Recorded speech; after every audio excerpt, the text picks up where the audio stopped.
Yung tulong itong binigay ng ating Pangulong Bongbong Ferdinand Marcos Jr. sa mga bayan, mga probinsya, maraming seniors at minsan kailangan itakbo sila. Kaya talagang very busy ang mga patient transport vehicle. So lahat na ng tao ay makakatikim na ng serbisyo at pagmamahal ng ating presidente hanggang sa baba. Sa aming Pangulo na minamahal, salamat po from the province of Cagayan, and we will assure you na itong binibigay mong mga support at Cagayan ay idediretso namin sa tao at nararamdaman nila. Salamat po Presidente sa tulong mo sa mga taga-Cagayan.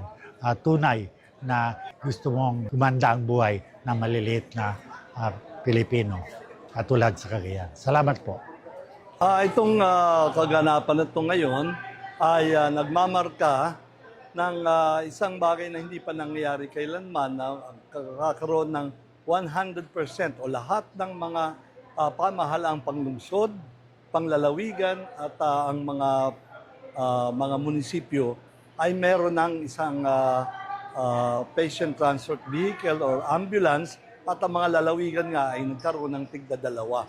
Mahalaga ito sapagkat ngayon empowered na silang lahat na makapaglikas ng kanilang mga pasyente mula sa tahanan o sa lugar ng sakuna patungo sa ospital.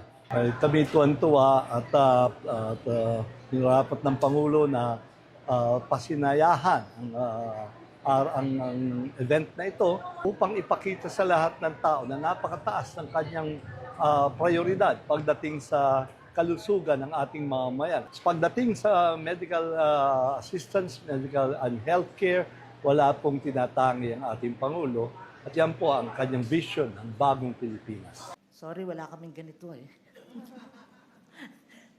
Mr. President, His Excellency Bongbong Romualdez Marcos Jr., and of course, our First Lady, Liza Araneta Marcos, all our guests, dear friends, good morning or good noon. Today, we are not just inaugurating a project. We are inaugurating a legacy project. And it's not just a legacy project, it is a generational legacy project. Because if we recall, back in the Quezon City Memorial Circle, there are specialty hospitals that were established and taken care of and funded by the former President Ferdinand Edralin Marcos Sr. And of course, First Lady Imelda was very much instrumental in having this. And now, fast forward, we have another Ferdinand R. Marcos, this time Jr., who also believed that there should be projects, the healthcare of our people should be foremost in our minds. We are not just asking people to come and invest. Our president also believed that without taking care of the human resources of our people, investments will not matter at all. And so today, this is what we have. The first of several, we are having the Children's Specialty Hospital, and soon, as we heard, there will be others. One is already going up, 60% it's done, and almost 80% will be done. And the next two buildings for the Heart Center and the Cancer Institute, we shall also be having them. And so, in this collaboration, this would not have been made possible if we don't have the funds. Of course, paano tatayo ito? So, thank you very much, Mr. Ricky Rason, the first trillionaire of the Philippines. Dadami pa yung ibibigay trillionaire na eh.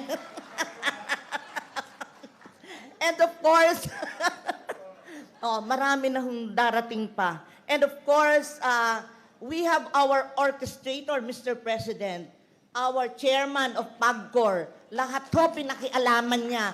Pati ho kung saan ilalagay ang mga halaman. And hindi ko na alam kung doktor din siya. So, lahat ho yan, pati ho yung cleaners. Magandang umaga sa inyong lahat at nandito tayo uli para makapagbigay ng ating patient transport vehicles na binibigay natin sa lahat ng LGU sa buong Pilipinas. Ngunit today is a little different because today is by giving the PTVs that we have behind us. Oh, sorry, excuse me. The PTVs that we have behind us, we have now completed 100% distribution of PTVs to every province, to every city, to every municipality in the Philippines. That's why the province have 2, the municipalities, cities have 1 and 2, depending on how large they are. Kaya sa wakas, nakumpleto rin natin ang pagbigay nitong patient transport vehicles at lahat na ng ating mga LGU ay meron na tayong masasabi na magagamit nila para sa kanilang mga pasyente. At kung titingnan ninyo, doon naman may display, may barko doon na maliit na doon, yun ang isusunod namin. Dahil, siyempre, maraming isla dito sa Pilipinas. Paano pagka yung pasyente ililipat, bubuhatin pa, dadalhin sa barko, pababa, etc. Ngayon, ang gagawin sa design na yan ay isasakay na yung transport, isasakay na doon sa barko. Kaya yung pasyente hindi na kailangan bumaba doon sa kanyang transport vehicle. Kasama rin today ang pagbigay ng mga fire truck. Dahil ito ang sinimula natin na procurement schedule para sa lahat ng local governments. Ito naman ay programa ng DILG. Kasi alam naman natin kung minsan yung mga ibang bayan ay hindi sila nagkakaroon ng sapat na magamit para sa kanilang mga farta. Yung iba wala. Yung iba masyado ng luma na. Kaya binabago natin lahat at the funding is available. It's just a question of procurement. And gagawin natin yung fire truck together with the ipaparehas natin dito sa programa, dito sa patient transport vehicle. So we have completed the patient transport vehicle. We are beginning now on the fire trucks and we will get to the point where we will be able to provide all LGUs with a fire truck. And titignan natin kung paano ang distribution ng province, city at saka municipality. Kaya patuloy para ang serbisyo sa tao ay maganda at maging mas maginhawa ang pagbabiyahe, maging mas maganda ang ating mga serbisyo, lalong-lalo na kapag magkaroon ng sunog. Ngayon, nandito na tayo, may mga fire truck na tayo. Inaantay lang natin ang pagdating. Nabili na ito, na-order na ito, mga fire truck na ito. Inaantay na lang natin ang pagdating nila bago natin i-distribute. So, 100% sa patient transport vehicle. At it is an important day and we have been looking forward to this for a very long time. Congratulations to our governors here who have now received complete their patient transport vehicles. Maraming salamat. Good morning.